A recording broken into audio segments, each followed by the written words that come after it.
Greetings, everyone. Mike Raso here, Film Photography Podcast. Here today to talk about the fabulous Yashica 8 regular 8mm movie camera. This is one of my favorite go-to 8mm movie cameras.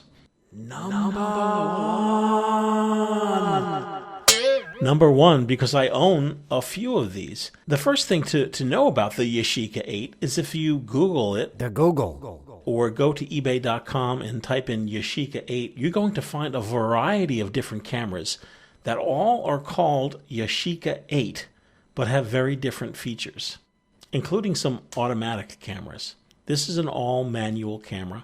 8mm film, for those who don't know, is film that comes on a 25-foot roll, and it is 16mm in width. And the film, it's called regular 8mm film because even though the film is 16mm in width, your camera, your 8mm camera, will be shooting both sides of it. So the film is on a roll, and you put the roll in your camera, you shoot one side of it, and then when that side is done, you take the film out, flip it, and then you shoot the other side, which I'm going to demonstrate. 25-foot regular 8, or also known as double 8 film, is readily available at the Film Photography Project.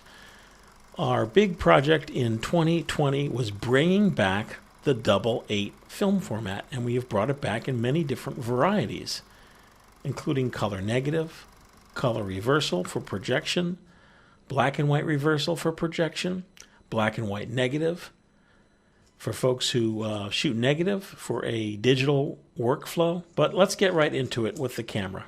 I have two lenses on this camera. One is a wide-angle 6.5mm lens, which I love. The other, a standard 13mm lens. In 8mm photography, a 13mm lens is the equivalent of a 50mm lens in 35mm still photography. When you're looking through your camera, you're not looking through your lens. This is not a reflex camera. So the eyepiece, of course, on the back, you would look through here, and you would look through this eyepiece. You know how to frame your shot because on the side of the camera is this beautiful viewer slide. And basically, you would adjust this to whatever lens that you're currently shooting with. So right now it's in 13mm, but if you switch it over to 6.5, when looking through the viewfinder, you'll see what your lens is seeing. Also on this side of the camera, this particular model has a speed adjustment. So the standard speed for 8mm is 16 frames per second, which is what I shoot at. But you could also shoot 12 frames per second, 8 frames per second, 24. This particular model has a lot of speeds on it. Note that one of the Yashica 8s that I own doesn't have this at all. It only shoots at 16 frames per second. Camera takes no batteries whatsoever. It's a fully manual camera. Wind your camera. And of course, to press this starts your motor. Unlike some of the cameras that I reviewed, this is a very quiet. The camera almost purrs. It's a beautiful, beautiful, well-constructed camera. There is a lock mechanism on the front so that if your camera's in your bag, you don't accidentally roll off some footage. As I mentioned, on the front, you would just simply lift up and you could turn your lenses to switch out a lens. Bottom of your camera, tripod socket. Back of your camera is your eyepiece to look through and your frame counter. Other side of the camera is your film compartment. To load this camera, you will need 25-foot double 8mm film. There are two sides to this film, and what you need to know is that with film, the dull emulsion side always faces out towards your lens. The other side of the film is a shinier base. So the photosensitive part of your film is this duller side. Film does come on what's called a daylight spool, which means you can load it in dim light. I usually take my camera spool out. By the way, the camera spool, because you're shooting this on both sides on your camera spool, this will always remain with your camera and remain empty when you're done shooting. So I roll a little bit on the camera spool. Then I take the film, emulsion side facing the lens, wrap it around. There's a little guide here for you to see to bring the film behind the pressure plate.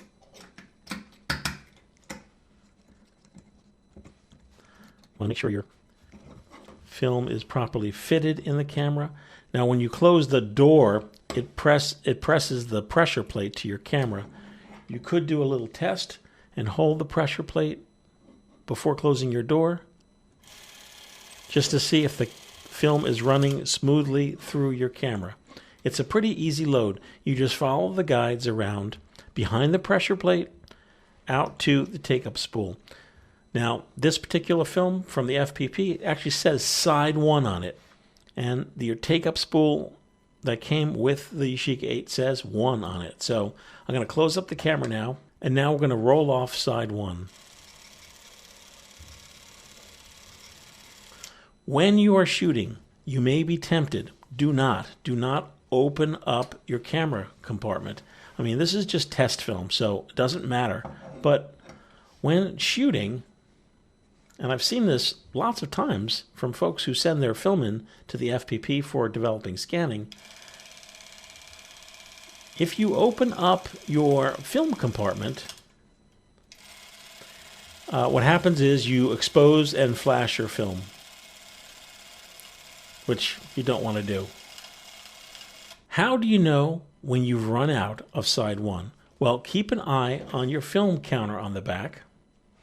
And also, as you begin to shoot with a camera, you'll learn to listen to the camera, and you'll actually hear the film roll out. It'll go something like, listen.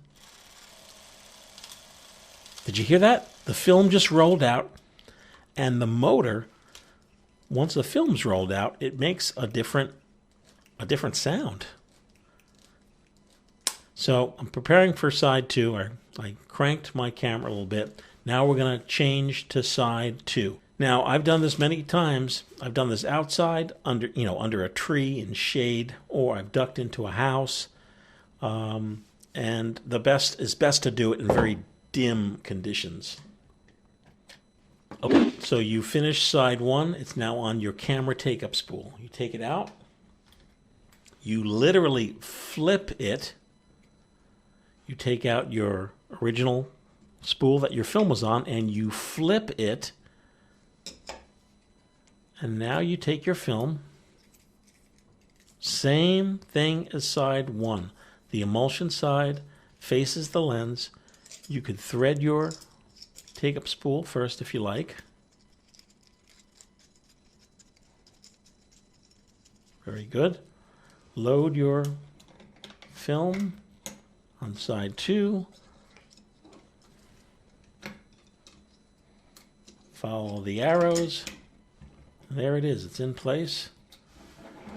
Very nice. That's it. Now side 2 is completely loaded. And now you're ready to shoot side 2. Okay, we just rolled out of side 2. Now this is just a roll of test film, so this is not even 25 feet.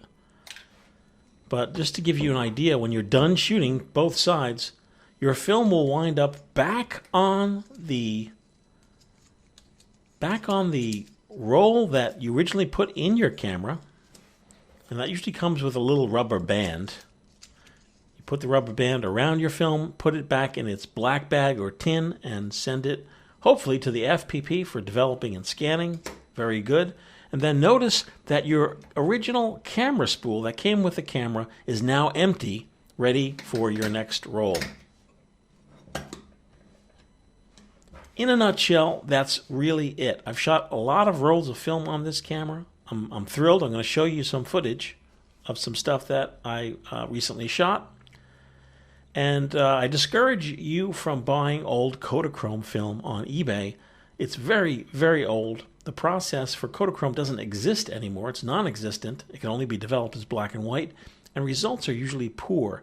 The only upside to buying an old roll of Kodachrome, if you can get it for like under $10, is to use it just to test your camera, to practice loading your camera, practice shooting, practice flipping. That's the only recommendation for old film on eBay. We do have fresh new film at filmphotographystore.com. We also have developing scanning services.